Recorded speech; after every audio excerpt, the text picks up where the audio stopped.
Hi there, it's Ian here, and you're watching Grumpy Opinions, the show where I'm going to tell you all about what I think of films, TV shows, games, and life in general. Let's get on with the show. Outlander is a historical TV drama show from Starz, set in the West Indies as sort of time-travelling outlaws Claire and Jamie Fraser try to find each other after getting separated on different ships in the late 1800s. Episode 11, Uncharted, finds Claire afloat on the sea and fast asleep. I mean, it seems that she couldn't quite paddle all the way to shore, which looked like it was about maybe half a mile at the end of the last episode. But eventually she gets to dry land and finds that the British Navy ship is now long gone. But luckily, with the sun out to dry her clothes, she realises that she's well past the place she was aiming for, and now she might be a little bit lost. So, being sensible, she survives by drinking plant water, making a wee tent to keep the sun off, and then at night setting fires. Of course, Claire's island's really hot, and she keeps having issues like getting burned by the sun, and like somebody else having already eaten the coconuts, and like, the wildlife getting more than a little bit friendly, and eventually even the insect bites her get nasty sort of infected, and she doesn't even have a basketball called Wilson to keep her happy. And then when it all gets too much, she sees some sort of priest and a wee dog, and then she wakes up, tied up with a matronly woman giving her wee rations of water, and who seems to have spread spinach on her legs. The grumpy lady ends up taking her zip and thinks that it's on. And then she meets Father Fogton, who unties her, and he's also sort of happy with her being there, being a doctor, and he starts talking to a coconut. And it turns out she's on a place called San Domingue, and that's only 3 days away from Kingston, and she wants to be away from these weirdos as soon as possible. And the grumpy, frumpy woman tells her that she's fat and that she needs to go and wash, so she has a nice wee bath, and seems to be feeling alive again. Aye, we all know that feeling, love. In getting to know these new pals, it turns out that they ended up fleeing from Cuba after the priest fell in love with a girl, so they escaped during the British invasion. But then, shortly after they got to this island, the priest's girlfriend died and left him alone with their mother. Ugh.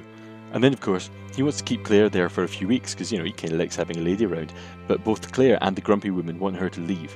So the next morning it's time to go, and she comes up with a plan just in case Coco and the nutcase don't want her to leave. But she ends up getting interrupted because somebody murdered the pet goat.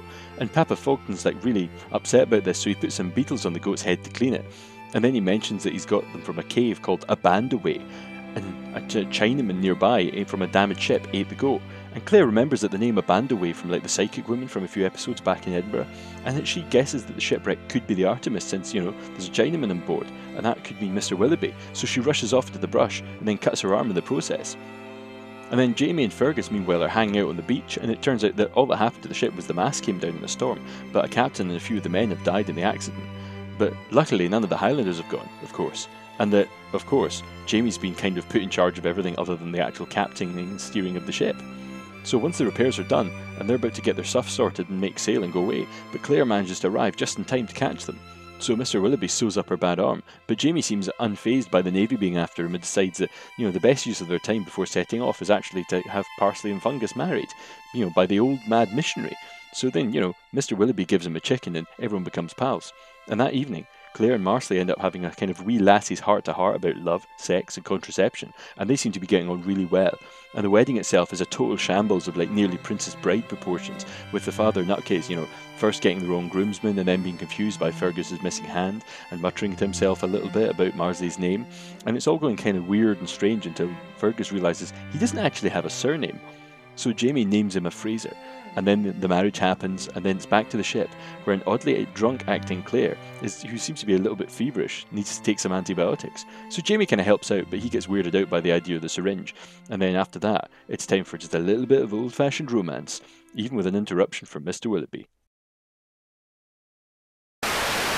So what did I think? Well, I thought this week was actually a lot of fun. I mean, the castaway sort of thing was really, really interesting through the first sort of half of the episode, and it really made a change, helping to show off that this is all being filmed outside Cape Town, not in Scotland, because the landscape and the plants are even really different and clearly not from the UK. I mean, normally you would expect if this was still filmed in Scotland, they would have just gone down Seaton Sands and stuck a palm tree in the background, but no, this was quite clearly somewhere else.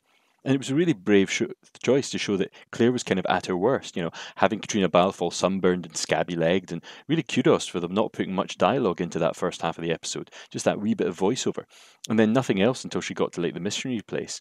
And then there was a huge amount of fun with those silly mad characters, in the coconut and everything. I mean, I really felt like this was an attempt to lighten the tone after all the shocks and shenanigans of the last few episodes. And the wedding scene at the end was just lovely and just really fun and quite funny. I mean, so was the drunk Claire with the turtle soup and all that reunion sex kind of scene at the end. I mean, that was just nice. And I think that's it. All in all, I really enjoyed this episode. It was just a nice episode. I mean, considering what it was and ultimately kind of how throwaway a lot of this is, it's quite enjoyable. However, there's a point when you need to realise that an episode that doesn't have a lot in it doesn't have a lot in it. And I think this was really that sort of episode. I mean, it was kind of really all about filler and convenience. I mean, it was sort of a slow episode and tonally felt like it was a wee bit all over the place. I mean, for example, take some serious stuff. I mean, the captain, whatever his name was, the captain of the Artemis, I mean, he just got killed off screen along with some of the more presumably nasty, rapey members of the Artemis crew, the ones from previous episodes, because I didn't see any of them there. I mean, the fact that they all died in a tragic off-screen accident felt like the show was sidestepping that sort of confrontation and also the character work it built up over the preceding episodes and the antagonism between some of those crew members and Fergus and Jamie. I mean, it felt like that was convenience, and who knows, maybe in the book it goes into it a bit more than that, or maybe there could have been a scene to show that actually during the disaster, maybe Jamie and Fergus killed off a bunch of them, but who knows, that's clearly not being alluded to in the show. And it's also a little bit convenient that Jamie now commands the ship effectively, even though he's not technically the captain. He's in charge of absolutely everything except for actually physically steering it. Now, also the amount of time dedicated to Father Fogton and his mother-in-law, I mean, that felt like it didn't really have the payoff that I was expecting, or that it was just kind of written to have something amusing happening and dropping in a few sort of expository lines about the sacred cave of Awimbawe or whatever it was, the magical place that got mentioned by the crazy psychic woman a few episodes ago. I mean, I can't have been the only one who felt like the latter half of this episode, I was constantly waiting for something really bad to happen, either for like Claire to suddenly get attacked by the frumpy woman who hated her, or by the crazy missionary like trying to marry her himself, or like maybe like a band of natives or pirates were going to just swoop in and kidnap or attack everyone at some point. I mean, it really felt like something was going to happen at some stage, and it just didn't. And another thing, while I really appreciated the show and the tell of Claire's survival stuff in the beginning of the episode, I mean, it was really good. I really liked that they didn't feel the need to spell out the fact that have her talk about when I was with Uncle Lamb, he used to teach me how to do all this kind of stuff, and she knows this Girl Scout sort of things. I mean, we know she can make a fire. And we see that she struggles to get the fire started. That's fair enough. And she uses like the stuffing out of her bustle to keep it going and really get it burning. But then she just throws the whole bustle straight in there. I mean, I would have thought she would have saved that for later. And once she gets that burning, she's suddenly scraping around for twigs and things. I just kept thinking, but this is Claire. She would have gotten all that organised before she started trying to make the fire.